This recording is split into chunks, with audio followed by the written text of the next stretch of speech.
Al comenzar nuestro servicio esta mañana, les leí del primer capítulo de Efesios.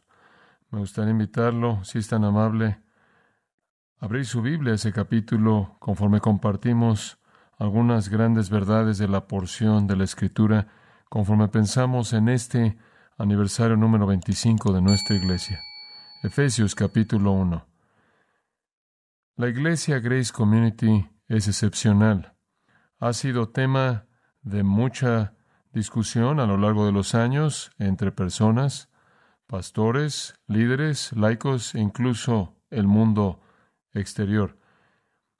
Han habido revistas que han escrito artículos de nosotros, varios alumnos de doctorado han escrito sus tesis acerca de nuestra iglesia, reportes, seminarios, periódicos, publicaciones, cintas, libros.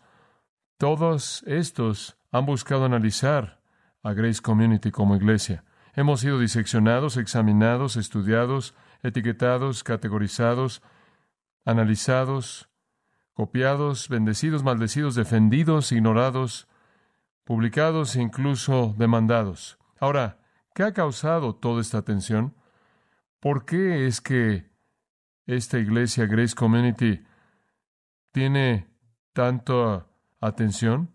Grace Community se ha convertido en un refugio, un hogar, un muelle para aquellos que están en necesidad, una familia para los necesitados, los que están solos, una escuela para los que no han sido instruidos, una fortaleza para los temerosos, una puerta abierta para aquellos que están afuera, un ofrecimiento de amor para los que no son amados, paz para aquellos que están en caos, aceptación para los rechazados, perdón para los culpables, esperanza para los que no tienen esperanza, trayendo luz a las tinieblas, dando luz por muerte.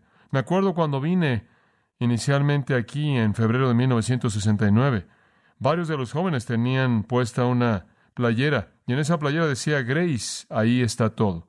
La gente a lo largo de los años ha estado tratando de entender qué es eso en Grace, por qué este lugar es tan especial, por qué es tan excepcional, por qué es el objeto de tanto interés y el canal de tanto poder.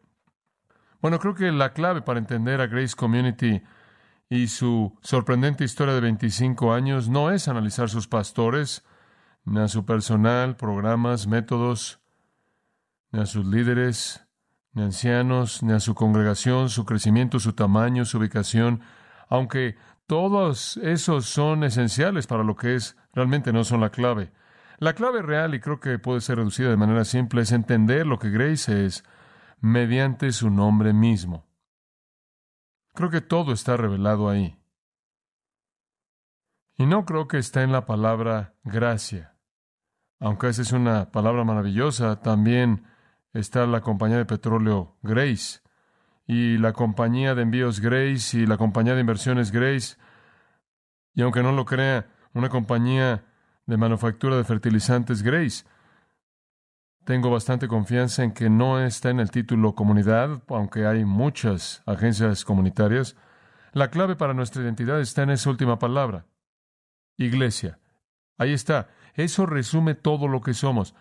No somos el club de la comunidad de gracia, no somos la compañía de la comunidad de gracia, no somos el centro de recreación de la comunidad de gracia, no somos la agencia de cuidado de niños de la comunidad de gracia, no somos la asociación de ayuda personal de la comunidad de gracia, no somos la escuela de divinidad de la comunidad de gracia, no somos el centro de convenciones de la comunidad de gracia, no somos el teatro de la comunidad de gracia, ni somos el centro religioso y psicológico para ayudar a los que están mal de la comunidad de gracia. Somos la iglesia de la comunidad de gracia. Y esa es la clave. Esa es la razón por la que el mundo tiene tantas dificultades en entendernos, porque no entienden lo que es una iglesia. El término nos aparta del resto de las instituciones humanas. Y si usted realmente entiende la palabra iglesia, usted va a entender 25 años de historia en este lugar en particular. Somos la iglesia del Señor Jesucristo, comprados con su propia sangre. Ninguna otra institución en el mundo en ninguna manera se parece a la iglesia. Y si podemos entender lo que significa ser una iglesia, entonces podemos entender lo que somos, lo que hemos sido y lo que continuaremos siendo. Ahora, cuando digo la palabra iglesia, simplemente el término en sí mismo no le da a usted todo lo que necesita saber acerca de lo que significa. De hecho, la palabra iglesia en cierta manera ha perdido su riqueza profunda. Cuando decimos la palabra iglesia, normalmente pensamos en concreto y tabiques y un edificio en una esquina, en una calle, en algún lugar, o quizás pensamos de iglesia como una jerarquía de órdenes, una institución de algún tipo. Realmente hemos perdido la riqueza de la palabra iglesia. No deberíamos sentirnos muy mal. La mayoría de los idiomas, de alguna manera, pierden el significado de eso por la manera en la que designan al cuerpo de Cristo. Leí esta semana que en japonés, coreano y chino está la misma raíz para la palabra iglesia en los tres idiomas y significa una sociedad de enseñanza en donde la gente se reúne en un salón de clases para que se le dé clase un maestro profesional religioso. Bueno, una iglesia no puede realmente ser definida como algún edificio a la mitad de una cuadra o en una esquina, ni puede ser definida como una asociación de enseñanza en donde se dan clases por parte de un maestro religioso. Entonces, los términos en sí mismos realmente no nos ayudan. Tenemos que ir atrás de ellos. Entonces, regresemos. En el Nuevo Testamento encontramos la palabra iglesia usada repetidamente. Básicamente es una traducción de una palabra griega eclesia. Me gustaría en cierta manera que los traductores simplemente hubieran transliterado y nos hubieran dado la palabra eclesia, para que tuviéramos una palabra excepcional, única para nosotros mismos. Pero viene de una raíz de un verbo cale, la cual significa llamar, llamar. Y hay una muy buena palabra para lo que somos. Somos los llamados. Somos los llamados. De hecho, creo que somos definidos de manera maravillosa al final de Romanos 8:28. Somos llamados según su propósito. La iglesia puede ser mejor entendida como los llamados. Eso es lo que somos. Somos la asamblea de los llamados. Somos los llamados de la comunidad de gracia. Somos un grupo que ha sido llamado por Dios para su propósito. No somos una organización humana. No somos el resultado de la ingenuidad o el poder humanos. No somos edificados por personas religiosas buenas. Somos llamados por Dios para existir. Somos la congregación llamada por Dios. Esa es nuestra definición, esa es nuestra identidad. La iglesia, entonces, amados, no es el tema de la oración. La iglesia es el objeto de la oración. Somos los llamados y Dios es el que llama. Cuando la gente me pregunta, y me preguntan todo el tiempo, ¿cómo edificamos a la iglesia Grace? Les doy la misma respuesta. No lo hicimos, Dios lo hizo. Y eso no parece ayudarles. Quieren saber qué hiciste. ¿Cómo puedo tomar lo que tú tienes y hacerlo lo que es que estás viendo en términos de resultados en mi propia ubicación? ¿Cómo puedo reproducir lo que tienes? ¿Cómo puedo hacer esto? Pero el problema es que somos lo que somos porque Dios nos llamó a ser, no porque nos hicimos lo que somos. Somos los llamados. Esto es enfatizado a lo largo del Nuevo Testamento. Si usted quiere ver, por ejemplo, Romanos capítulo 1, por tan solo un momento, usted va a descubrir ahí en el versículo 6, Pablo escribiendo a la iglesia en Roma, dice, entre quienes estáis también vosotros los llamados de Jesucristo. Esa es la mejor definición de una iglesia. Los llamados de Jesucristo. A todos los que están en Roma, amados por Dios, llamados a ser santos. Primera de Corintios, usted oye lo mismo a la iglesia corintia, versículo 2 de Primera de Corintios 1. A la iglesia de Dios que está en Corinto, a los santificados en Cristo Jesús, llamados a ser santos. Después escuche esto.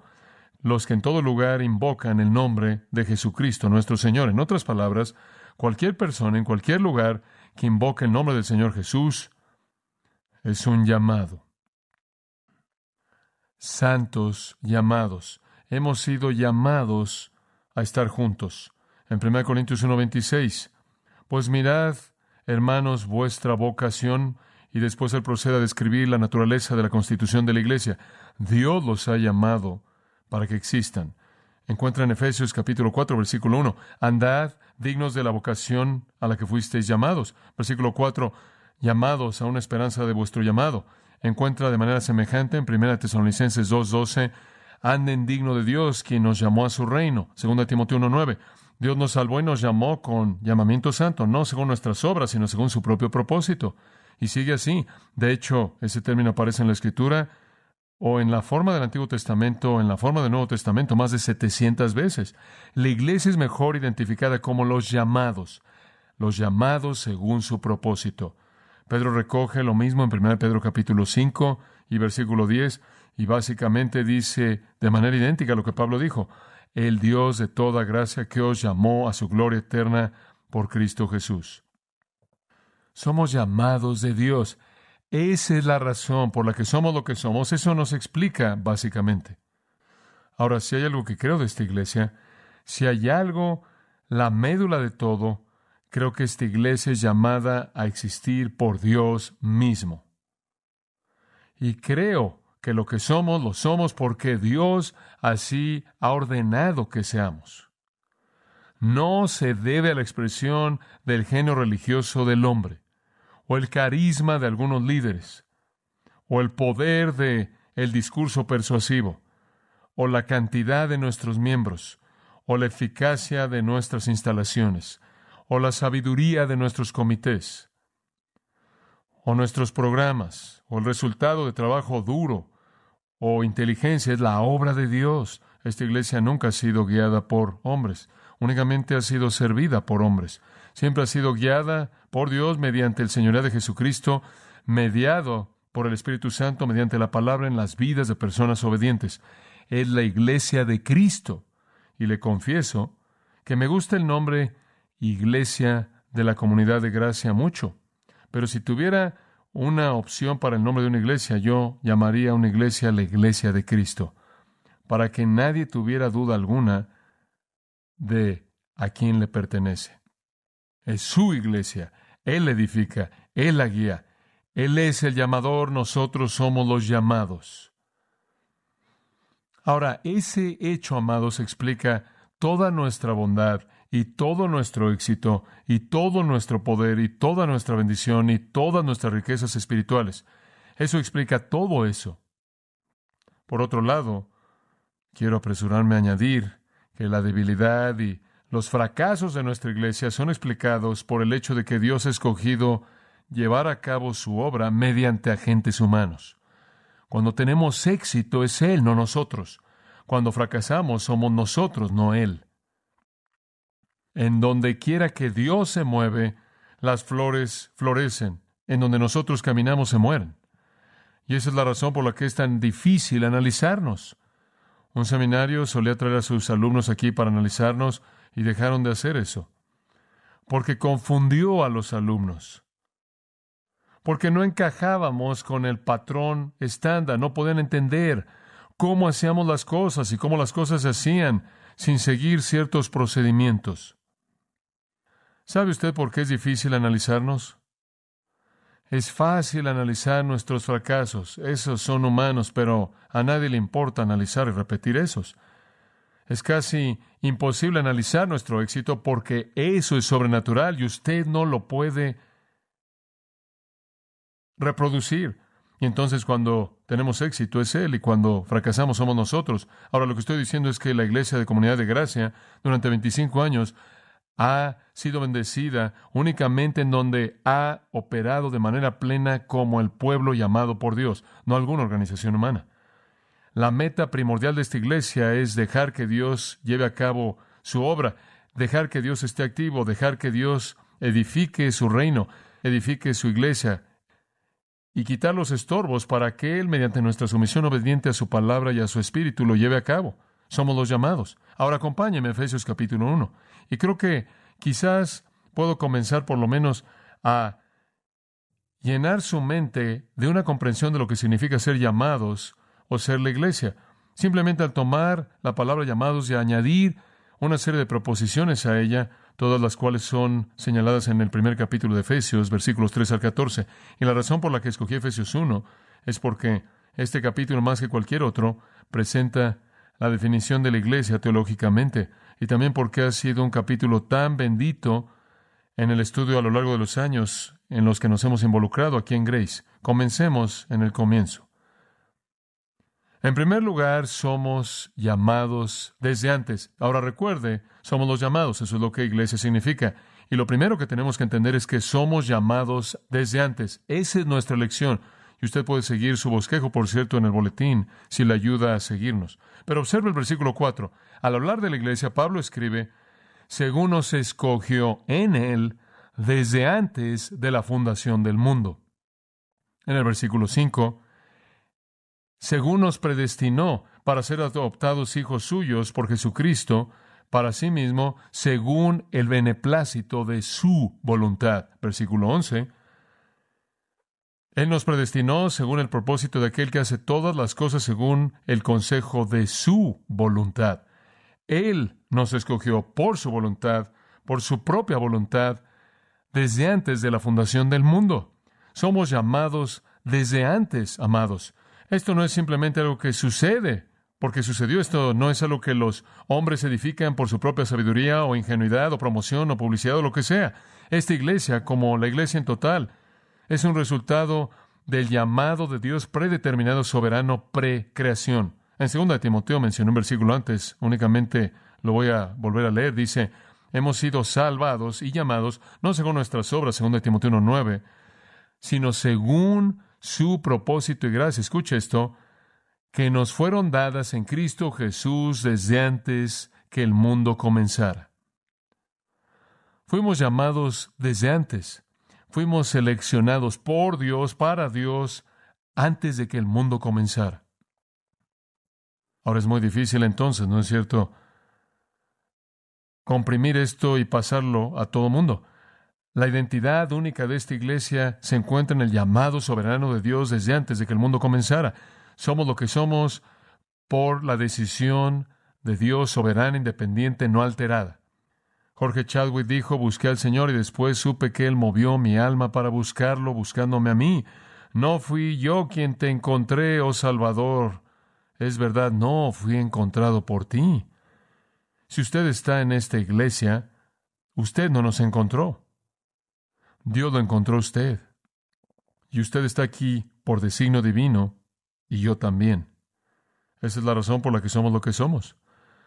Estamos cumpliendo un destino predeterminado, un llamado que va antes del tiempo, más allá del espacio. Somos llamados antes de que el mundo comenzara. Como puede ver, en la mente consciente de Dios no hay tiempo y todo es un presente eterno inmediato, y fuimos tan reales antes de que el mundo comenzara como lo somos ahora para Él. Dios añade a esta iglesia a aquellos a quien Él determinó desde antes de que el mundo comenzara que fueran añadidos a esta iglesia. Piénselo. Cuando solo quedaron 8 personas en el mundo, Él había ahogado al resto de la gente. Dios sabía que de los lomos de esas 8 personas vendrían los pastores y los líderes y la gente de esta iglesia. Y Él sabía que sería un símbolo de la manera en la que está ensamblada.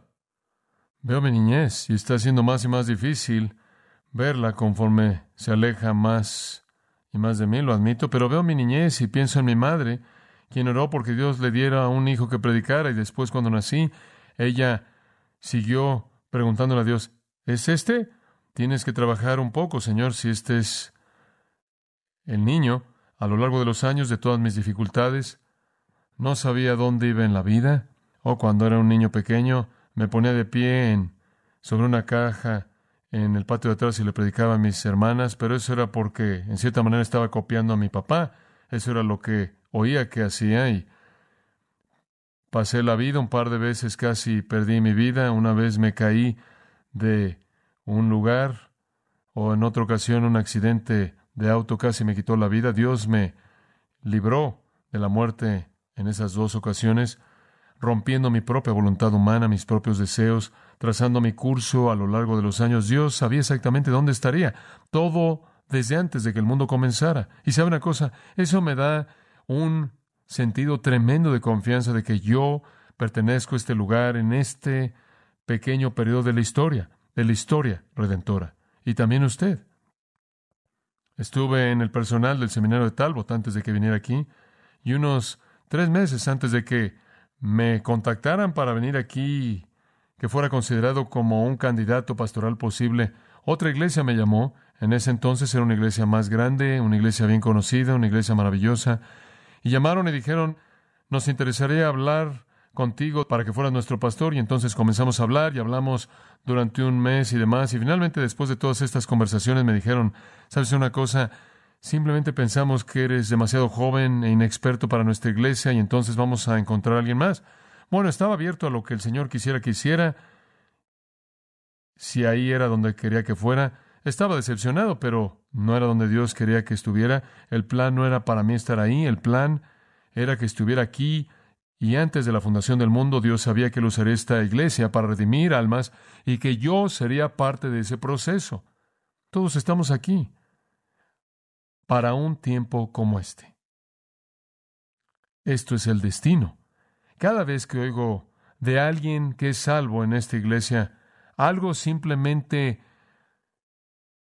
pasa en mi mente. Ese es otro cumplimiento del plan destinado por Dios. Y aquellos de ustedes que se han unido a nuestra iglesia y ahora por 13 años he estado entrando a las juntas de miembros nuevos y siempre siento lo mismo adentro. Estas personas no están aquí por accidente. El Señor está edificando su iglesia. Cada uno de ustedes que están aquí bajo su plan soberano. Eso simplemente me quita una presión tremenda. Yo no tengo que edificar la iglesia. ¿Sabe usted eso? De hecho, un reportero me hizo una pregunta hace unos años atrás. Él dijo, ¿tienes un gran deseo por edificar la iglesia? Yo le dije, no tengo deseo por edificar la iglesia en absoluto. A él le sorprendió. Él dijo, he hablado a otros pastores por todo el país. No responden de esa manera. Dije, yo no tengo deseo de edificar la iglesia. Él dijo, ¿por qué?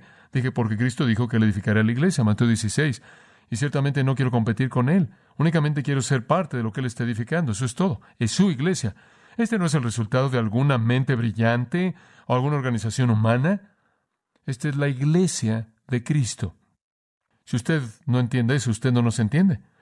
¿Y sabe lo que eso hace para mí? No hay sentido de pánico en el ministerio, no hay un sentido de frustración, no hay razón para buscar medios mundanos o promoción mundana o sistemas mundanos para tratar de que todo esto funcione. Lo único que tiene que hacer es descansar en el Espíritu de Dios, ser fiel en entregar su vida en compromiso a Jesucristo. Él edificará su iglesia. Y nunca quise hacerlo de manera artificial porque temía que pudiera ser mi iglesia, no la de Él. Y después no podría identificar la diferencia. No puedo encontrar palabras para expresar el sentido tan especial que siento en mi corazón por saber que Cristo ha edificado esta iglesia y soy parte de eso y usted es parte de eso. Este pequeño pedazo de historia redentora es nuestro destino. Y entonces, siempre en Grace hemos tenido un énfasis fuerte en la soberanía de Dios. Somos su iglesia, llamados desde antes de la fundación del mundo. En segundo lugar, no solo somos llamados antes, somos llamados afuera. Somos llamados afuera. Esta es nuestra redención. Llamados antes es nuestra elección, llamados afuera es nuestra redención. Dice en el versículo 7 que es en Cristo en quien tenemos redención por su sangre, el perdón de pecados según las riquezas de su gracia. Después dice ahí en el versículo 13 que oímos la palabra de verdad, el evangelio de nuestra salvación, creímos y recibimos al Espíritu Santo. Y Pablo aquí identifica a la iglesia como aquellos que han sido redimidos, aquellos que han sido perdonados, aquellos que han recibido gracia, aquellos que han oído la palabra, aquellos que han sido salvos porque creyeron. La iglesia entonces es llamada afuera, es un grupo redimido, regenerado. ¿Qué quieres decir con llamado afuera? Llamado afuera del pecado, llamado afuera de la muerte, llamado afuera de las tinieblas, llamados afuera de la desesperanza, llamados afuera del estado de perdición, llevados, Colosenses 1:13, del reino de las tinieblas al reino de su amado Hijo. Romanos 6 nos dicen que estuvimos involucrados en la muerte y fuimos llamados de eso a la vida. Somos llamados del mundo, somos una comunidad redimida, somos regenerados. Esa es la única razón por la que somos la iglesia verdadera. Si no somos redimidos, no somos una iglesia. La gente anda por todos lados bajo una bandera religiosa con un título iglesia, que no son redimidos y no son la iglesia. La iglesia son los llamados afuera. Llamados afuera del mundo, llamados afuera del pecado, llamados afuera del reino de las tinieblas. Ahora nos damos cuenta de que la gran concentración de la iglesia tiene que estar en una membresía regenerada, personas redimidas. Digo, esta es la iglesia.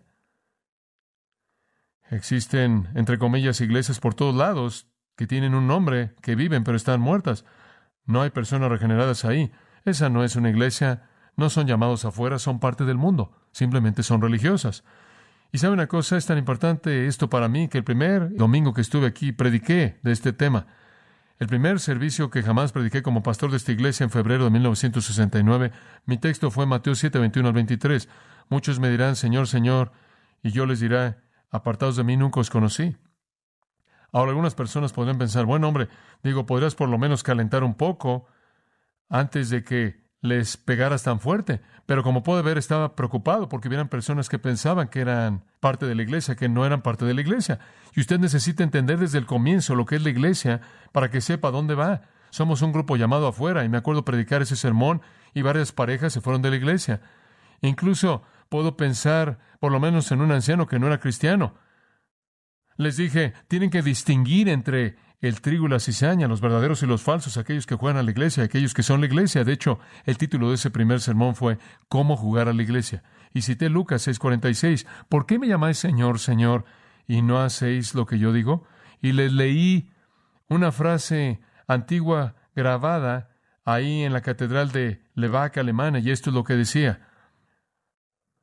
Hablas de Cristo nuestro Señor a nosotros, me llaman amo y no me obedecen, me llaman luz y no me ven, me llaman el camino y no andan por mí, me llaman la vida y no me viven, me llaman sabio y no me siguen, me llaman hermoso y no me aman, me llaman rico y no me piden, me llaman eterno y no me buscan, si te condeno no me culpes. Y después de una ilustración, la primera ilustración que jamás di aquí, hubo un pastor mayor, ya tan mayor, tan grande que se le había forzado a que se jubilara, su voz ya no se oía bien por años de predicación. Él era un caballero mayor, humilde. Él fue invitado a una especie de comida de la alta sociedad por un amigo. Realmente, francamente, no pertenecía a ese grupo, pero él fue. Y había un actor famoso ahí, y el que estaba a cargo de la comida le dijo a ese actor en medio de todos, ¿sería usted tan amable y recitarnos algo? Y él dijo, claro, tengo un repertorio interminable. ¿Qué le gustaría? El pastor mayor pensó que este era su momento. Él dijo, ¿qué tal el Salmo 23? Y el actor dijo, bueno, esa es una petición excepcional, pero resulta que lo conozco y lo voy a hacer con una condición, que usted lo haga después de mí. Bueno, el pastor mayor no había negociado eso, pero por el Señor él dijo, muy bien. El actor entonces se puso de pie, recitó el Salmo 23 con gran entonación, con una voz hermosa, con una interpretación tremenda, y él terminó y todo el mundo aplaudió. El pastor mayor se puso de pie y con una voz que no se oía bien, cubrió el Salmo 23 en su manera humilde, y cuando él acabó, no había un ojo seco ahí en el lugar. Y percibiendo la emoción del momento, el actor se puso de pie y dijo, creo que entiendo la diferencia en su respuesta a mí y a él. Ustedes me aplaudieron, pero lloraron por él. La diferencia es esta: yo conozco el Salmo, pero él conoce al pastor. Y si hay una cosa que una iglesia debe ser la asamblea de las personas que conocen al pastor, ¿verdad? Esa es una iglesia. Cualquier cosa menos que eso no es una iglesia. Hay muchas personas que conocen los salmos, simplemente no conocen al pastor. Entonces siempre hemos estado comprometidos con la predicación de la doctrina de la salvación. Siempre hemos hablado de la verdad, del pecado del hombre y la necesidad de un Salvador. Hemos tratado con seguridades falsas y hemos llamado a la gente a la fe genuina en Cristo. Hemos enfatizado el bautismo, hemos enfatizado el evangelismo, porque una iglesia son los llamados afuera, llamados antes y llamados afuera. No somos una iglesia si no somos redimidos. En tercer lugar, somos llamados de. Somos los llamados de o desde. Versículo 4. Para que seamos santos y sin mancha delante de Él. Ahora, no solo hemos sido llamados afuera del mundo, sino que hemos sido llamados del mundo en el sentido de santidad. Esta es nuestra santificación. Nuestra santificación. 1 Pedro 1:15, la Biblia dice, sed santos como yo soy santo. Somos llamados a ser separados del mundo. Somos llamados a no hacer concesiones. El Espíritu nos ha dicho que nos guardemos sin mancha del mundo. Debemos ser, Pablo dice, sin mancha y sin arruga. Él dice en 2 Corintios, deseo presentar a la iglesia a Cristo como una virgen pura. Dios nos ha llamado a la santidad, a la pureza, a la semejanza a Cristo, a la virtud. Y ese ha sido nuestro mensaje. Predicamos eso. Oramos por eso, hablamos de eso. Debemos manifestar la santidad de nuestro Padre, debemos radiar la santidad de nuestro Salvador, debemos revelar la santidad del Espíritu, quien mora dentro de nosotros. Debemos apartarnos del mundo, debemos matar, hacer morir las obras de la carne, dicen Colosenses 3. No debemos prestar atención alguna a la carne, dice en Gálatas capítulo 5. No debemos amar al mundo, primera de Juan capítulo 2. Hemos sido llamados a la santidad y entonces hemos predicado y predicado a lo largo de los años que debemos ser un pueblo santo. Somos llamados de, cuando Dios llama, Él llama antes, Él llama fuera de ella, Él llama de santidad. Hemos enfatizado la humildad, hemos enfatizado la confesión del pecado, hemos enfatizado la disciplina de la iglesia. Hemos sacado a personas de nuestra iglesia. Hemos enfatizado la adoración de un Dios santo, la exaltación de un Dios santo. Nos hemos concentrado en la naturaleza de Dios, la virtud de Dios, los atributos de Dios, de tal manera que al ver la santidad de Dios podamos vivir en temor de Él. Ahora, cuando un grupo no es santo, pueden llamarse una iglesia, pero no es una iglesia porque son un grupo de personas llamados de, si son una iglesia verdadera. Muéstreme usted una iglesia que no predica del pecado y le voy a mostrar una iglesia que está llena de impiedad, y esa no es una iglesia en el sentido pleno. Somos llamados a la mesa del Señor aquí constantemente. ¿Por qué? Porque necesitamos enfrentar la evaluación personal constante de la mesa del Señor conforme vemos en la profundidad de nuestros corazones con la lámpara del Espíritu de Dios para ver si hay algo entre nosotros y Él. Nuestras comuniones recientes han ilustrado cómo hemos enfrentado el pecado en un esfuerzo por purgar y purificar a la iglesia. Somos llamados a ser un pueblo santo. La iglesia no puede tolerar la impiedad. Usted no puede predicar en contra del pecado y no hacer nada al respecto. De lo contrario, la gente va a pensar que la predicación y la vida son dos cosas diferentes que no están relacionadas. Hemos buscado la santidad en las vidas de los líderes, en las vidas de aquellos que siguen. En 1 Tesalonicenses 5:23, Pablo nos llama a esto con las palabras: el Dios mismo de paz os santifique por completo, y oro porque Dios santifique su espíritu, alma y cuerpo preservados de manera irreprensible hasta la venida de nuestro Señor Jesucristo. Fiel es el que os llama, el cual también lo hará. Él dice, oro porque sean irreprensibles. Y entonces hemos buscado la santidad. Hemos buscado ver a Dios para que temamos a Dios, ver a Cristo para que temamos a Cristo. Hemos visto cómo Jesús traumatizó a la gente, cómo Jesús los hizo temer cuando vieron su gloria, cuando vieron su santidad. Somos una iglesia. Así es como usted nos explica, llamados antes del mundo, llamados del mundo y llamados a alejarnos del mundo, y no hay lugar para las concesiones. Esa es nuestra identidad única, somos los llamados según su propósito, y ese es su propósito. En cuarto lugar, somos llamados a, no solo somos llamados afuera y de, sino a, esa es nuestra identificación.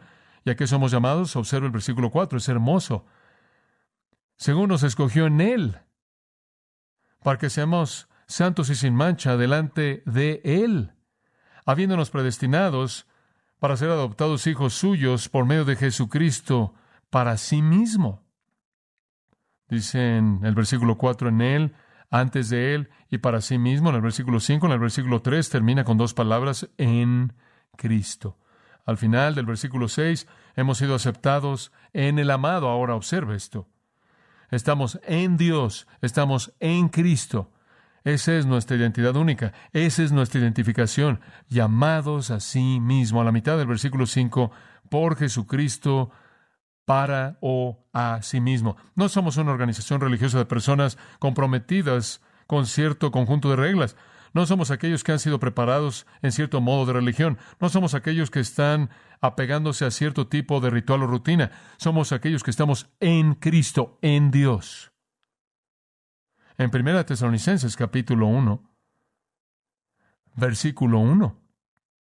Pablo y Silvano, Silas y Timoteo, escribiendo a la iglesia de los tesalonicenses, escuche, que está en Dios Padre y en el Señor Jesucristo. Esa es una iglesia. En otras palabras, somos llamados a una identificación íntima con Dios mismo en una unión personal. Tan vital.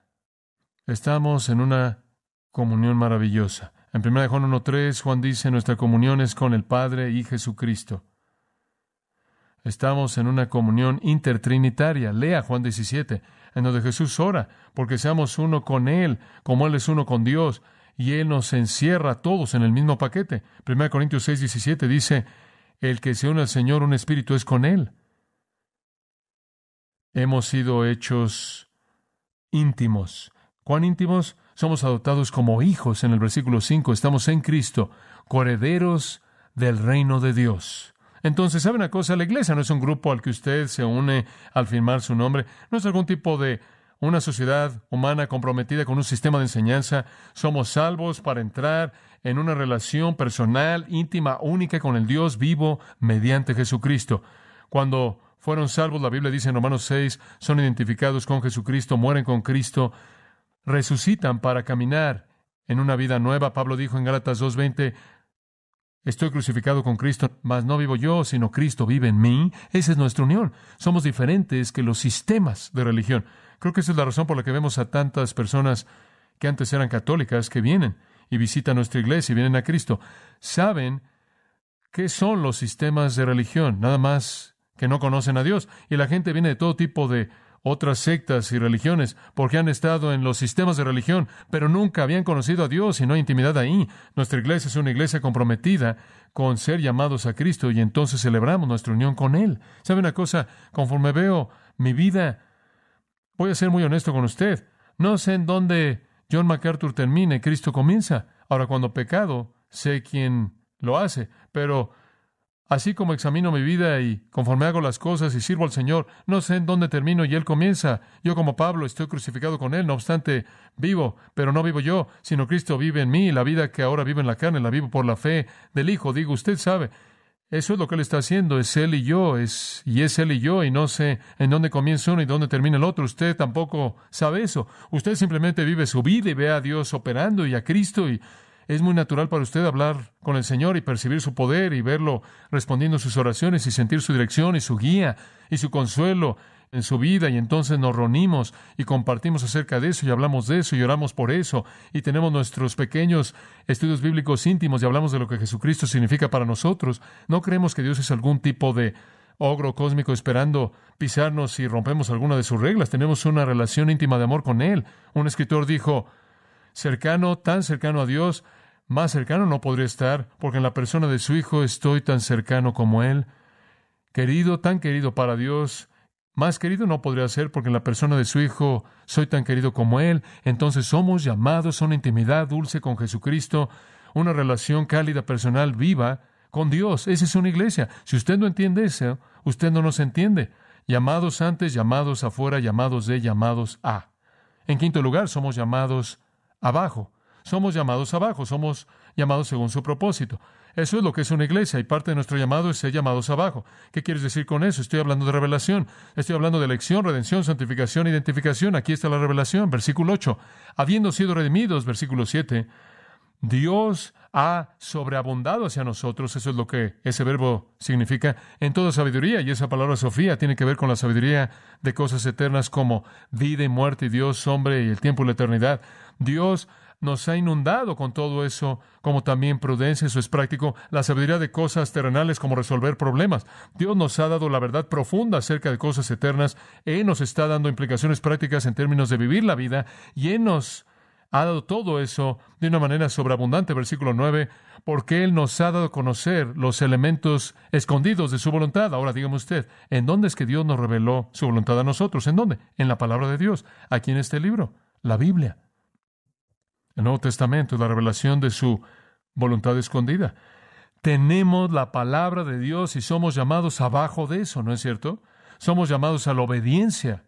Pablo dice, la palabra de Cristo mora en abundancia en vosotros.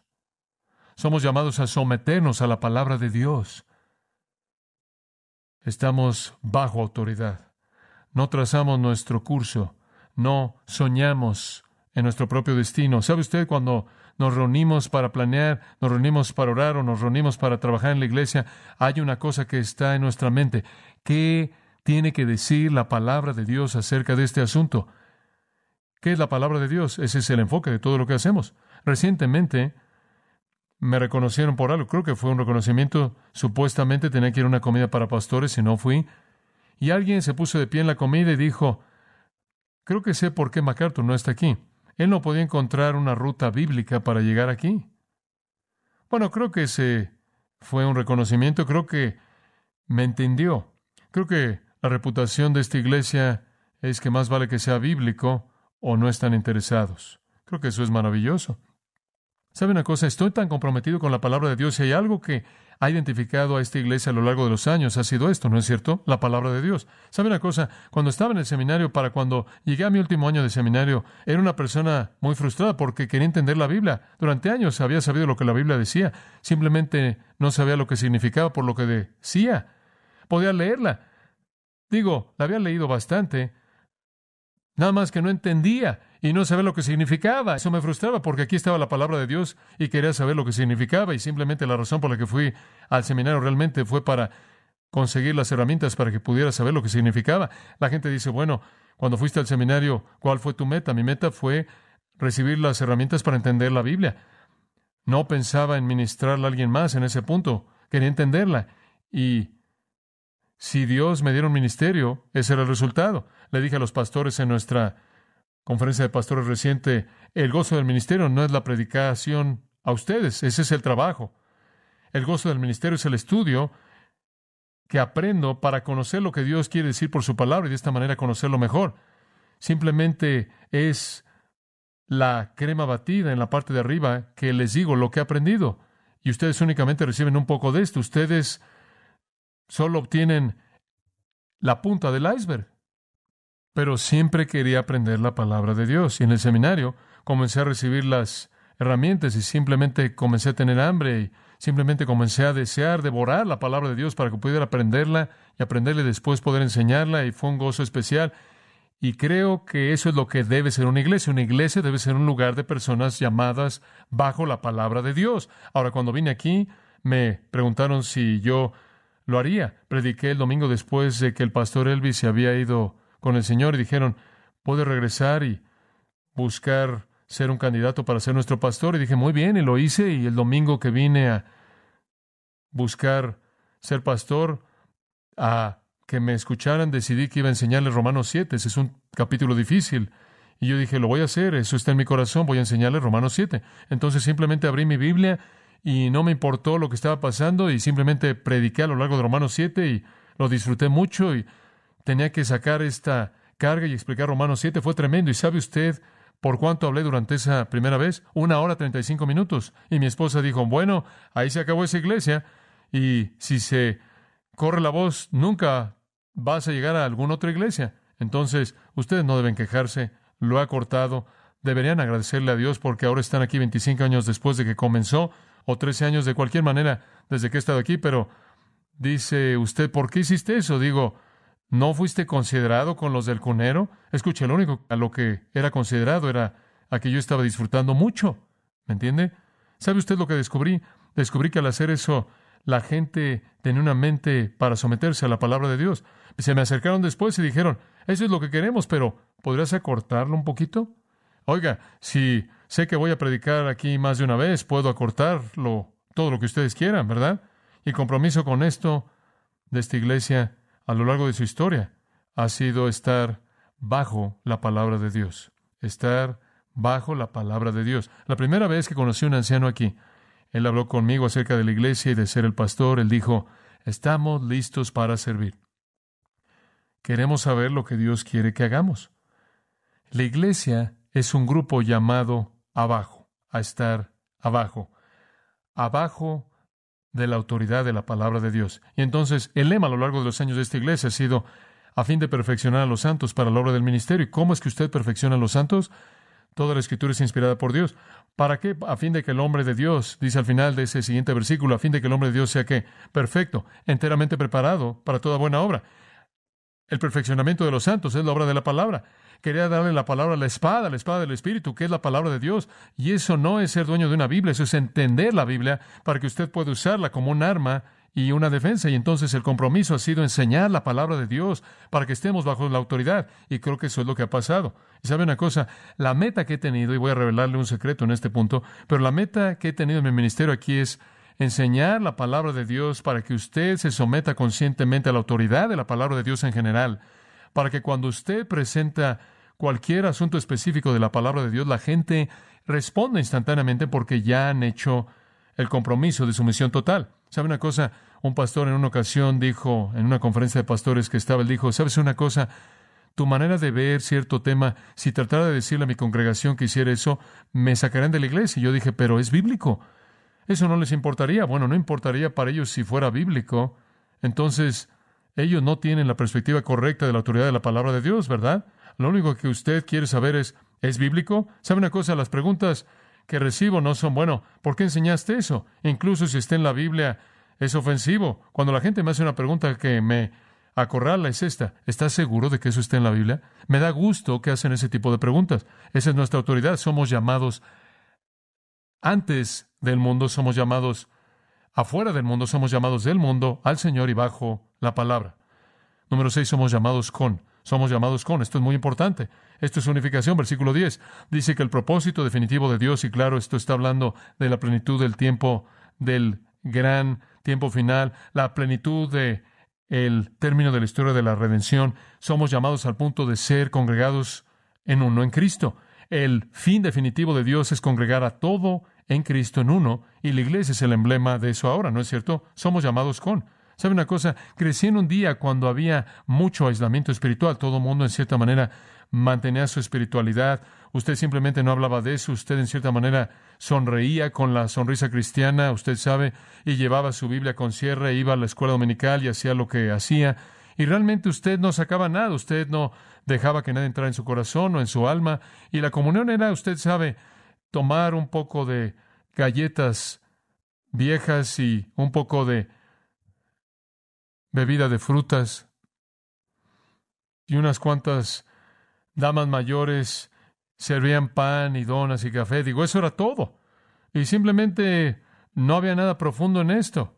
Pero hemos sido llamados a estar juntos en una unidad maravillosa, una comunión maravillosa, llamados con. Esa es nuestra identificación, o más bien nuestra unificación. Y esta iglesia tiene en vista este tipo de unidad. Creemos en Filipenses capítulo 2, que Pablo dice, sé del mismo sentir. ¿Cómo es que usted va a ser del mismo sentir? Eso es unidad. Bueno, usted tiene que ser del mismo amor, tiene que amar a la gente. ¿Cómo es que usted puede amar a la gente? No mirando cada uno por lo suyo propio, sino por lo de los otros. ¿Qué es esa humildad? La mente de Cristo que se humilló a sí mismo. Entonces, lo que usted aprende es que si vamos a ser uno, debemos amarnos unos a otros. Y si vamos a amarnos unos a otros, debemos ser humildes. Porque mientras que todo mundo esté pensando en sí mismo, no va a haber nadie que dé y reciba. Permítame decirle algo. Esta es la razón por la que siempre nos hemos concentrado en el pecado. Siempre nos hemos concentrado en la debilidad humana, en la palabra de Dios, para que sepamos cuán necesitados estamos, para que sepamos que no estamos bajo ninguna ilusión, para que haya una humildad genuina en nuestras vidas. Y esa es la razón por la que no predicamos lo que llamo el evangelio de la ayuda personal o el mensaje de machos. ¿Estás bien? ¿Todo bien? Usted sabe, piensa en algo positivo. Sea alguien en ese tipo de situación, muéstreme una iglesia en donde ese mensaje es predicado, y le voy a mostrar una iglesia que no conoce el significado de la comunión, porque todo el mundo está ahí buscando sus intereses personales y no los de alguien más. Muéstreme una iglesia en donde usted habla de la humildad, y le voy a mostrar una iglesia en donde la gente puede amarse unos a otros.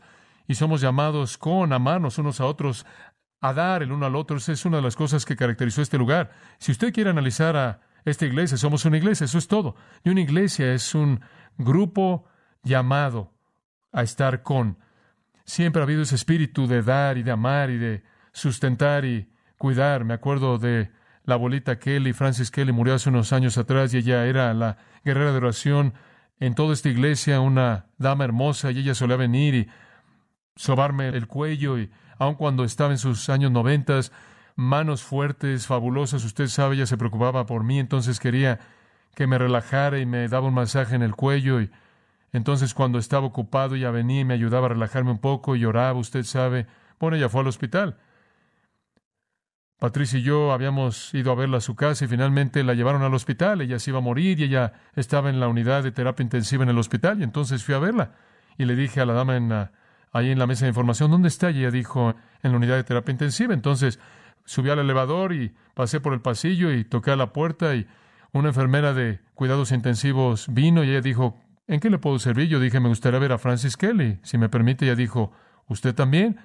Yo dije, bueno, sí. Ella dijo, ¿sabe una cosa? Usted va a matar a esa mujer si siguen mandando a todas estas personas aquí. Ella dijo, han estado aquí todo el día y ella simplemente no está bien. Yo dije, bueno, yo soy el pastor. Y ella dijo, he oído esa frase también. Entonces dije, bueno, veamos, tengo otra. Yo soy el presidente. ¿Va a ayudar eso? No. Entonces yo dije, bueno, Bueno, no me hace menos el pastor, ¿verdad? Todavía soy un pastor en la iglesia, me gustaría verla. Podría preguntarle, ¿estás seguro de que es el pastor? Bueno, yo soy uno de los pastores de la iglesia, le voy a preguntar. Entonces entré a verla. Pero siempre ha sido así, todo mundo satisfaciendo las necesidades de la gente. Eso es porque hay un enfoque en la humildad genuina. Y de ahí nace el amor. Porque no somos un grupo de personas que estamos sentados aquí pensando cómo podemos mejorar nuestra imagen personal. Estamos aquí sentados pensando cómo podemos entender nuestras fallas y cómo podemos darle a otros que nos necesitan. Esta es una iglesia. La iglesia es un grupo de personas llamados a estar unos con otros. La gente aquí no son espectadores. Resistimos eso y esa es la razón por la que tenemos grupos de comunión y estudios bíblicos. Queremos que ustedes se reúnan. No queremos que la gente se esté apilando ahí en el borde como espectadores, simplemente viendo. Queremos rendición de cuentas y ministerio y amor, y estamos comprometidos con enseñarle a la gente a ministrar, y así es como formamos misioneros y pastores. Esa es la razón por la que hemos enviado misioneros y quizás a casi 20 pastores de otras iglesias, porque estamos formando a personas que ministran a otros. Las multitudes nunca me han satisfecho, nunca. Ministrar a la gente es la meta. Bueno, permítame darle dos más y después los dejo ir. Simplemente, rápidamente. Somos llamados hacia. Somos llamados hacia. Ve el versículo 11. Dice, hemos obtenido una herencia. Versículo 14 de nuevo menciona nuestra herencia. Ahora, ¿qué está diciendo esto? Pedro lo llama nuestra herencia, incontaminada, inmarcesible, reservada para nosotros en los cielos. Somos un grupo de personas comprometidas con la glorificación. Hemos hablado de elección, redención, santificación, identificación, revelación, unificación y ahora glorificación. ¿Qué quieres decir con eso? Quiero decir esto. Nuestro enfoque es futuro, ¿verdad? Nuestro enfoque es futuro. No somos ciudadanos de este mundo. Filipenses 3:20. Nuestra ciudadanía no está aquí, está arriba. No estamos ligados a la tierra, no estamos amarrados al sistema. Hemos sido hechos herederos de una herencia inagotable, eterna, y ese es nuestro enfoque. Somos una iglesia, y una iglesia es llamada la gloria. Estamos comprometidos con una herencia eterna. No estamos atorados en el mundo. Esa es la razón por la que no estamos marchando ahí en la oficina de gobierno. Esa es la razón por la que no predicamos un mensaje puramente político o un mensaje puramente social.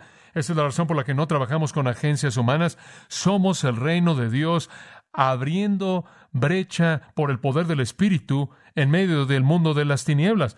Y tenemos una perspectiva de gloria de un reino venidero. Y esa es la razón por la que en Colosenses 3 dice, si habéis resucitado con Cristo, poned la mira en las cosas de arriba y no en las cosas de la tierra, ¿verdad? Digo, esperamos a que Jesús venga, esperamos que su reino sea edificado. No estamos invirtiendo nuestras vidas y todos nuestros bienes en este mundo pasajero. Yo creo que esa es la razón por la que esta iglesia ha podido enviar a misioneros. Yo creo que esa es la razón por la que hemos podido tener instalaciones hermosas como estas. Hemos podido tener ministerios porque la gente ha dado, y la razón por la que han dado es porque no se aferran a esas cosas para desperdiciarlas en el sistema pasajero terrenal. Puedo acordarme cuando construimos este edificio. El primer domingo, cuando venimos aquí, ya estaba pagado. Ese domingo mismo, todo estaba pagado, y me puedo acordar cómo fue pagado.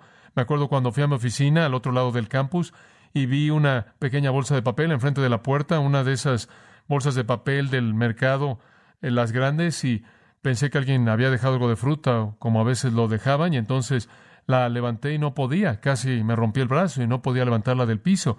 Abrí la parte de arriba y estaba llena de barras de plata. Tenía una pequeña nota que decía, esto es para invertir en la eternidad. Y después, poco después, una pareja joven vino a mi oficina que había ahorrado $1,000 para su luna de miel y dijeron, hemos decidido darle eso al Señor. Y abrió su bolsa y me lo puso todo en mi escritorio. ¿Por qué es que la gente haría eso? ¿Por qué es que un hombre o mujer o quien fuera que dio todo eso? Nunca supe quién dio las barras de plata. ¿Por qué es que una pareja dio sus $1,000 de dinero para la luna de miel? ¿Por qué? Porque ven la eternidad, ¿lo ve? Ven el reino de Dios y la herencia eterna gloriosa. No están amarrados a la tierra, y una iglesia es una iglesia que es llamada hacia esa herencia. Y esa es la razón por la que la gente en esta iglesia ha sido liberada para invertir en la eternidad y no estar amarrada por el tiempo. Esperamos una ciudad cuyo constructor y arquitecto es Dios. Nuestro mensaje es Jesús está por venir. Esa es nuestra gran esperanza. Finalmente, somos los llamados según su propósito y somos llamados para. Llamados para. ¿Qué quieres decir? Bueno, esta es nuestra proclamación. Dice en el versículo 6, para alabanza de la gloria de su gracia. Dice en el versículo 12, para que seáis para alabanza de su gloria. Dice en el versículo 14, para alabanza de su gloria. Escuchen, de manera muy simple, y vamos a cerrar. Hemos sido llamados con el propósito de proclamar. ¿Y qué es lo que proclamamos? Alabamos su gloria.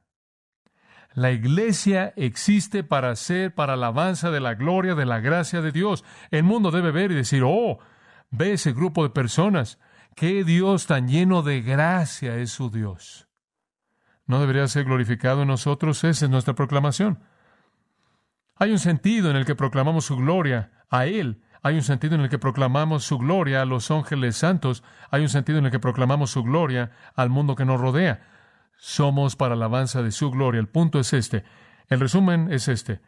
Usted no puede entendernos a menos de que entienda la gloria de Dios, porque únicamente somos su manifestación. No somos sujetos fáciles de analizar. Más que nada, creo yo, este último punto ha sido el enfoque de mi propio corazón.